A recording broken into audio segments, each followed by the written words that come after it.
How to create highlights on Facebook. Let's get started. Launch your Facebook app. Here we go. Make sure you have already logged into your Facebook account. You will land to the home page. Now at the top left corner, you can find your profile icon. Tap on it. With that, you will land to your profile page. Now at the top right, you will find 3 dots. Tap on it.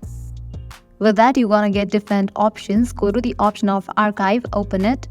Tap on the option story archive. Now over here, you're gonna find all of your story archive. From here, you can choose the story archive to create highlight on your Facebook account. Here, I'm gonna choose this one picture.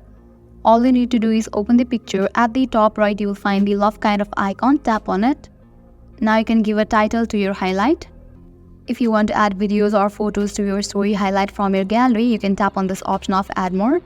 With that, your gallery will open up. Now you can choose the photo or video that you want to add in your Facebook highlight. Likewise, when you scroll down, you will find the section for stories as well as uploaded photos. You can also select the photos or videos from story section or uploaded photos. And then you can tap on the option of done. Now you can again tap on the option of done. Now you can go to your profile and check. So over here you can see that I have just created highlight on my Facebook. Likewise, in the case you want to create other highlights as well, you can tap on this plus icon and create it. I hope now you guys are clear about how to create highlights on Facebook. At the end, if you guys find this video helpful, don't forget to like, share and subscribe. Thank you.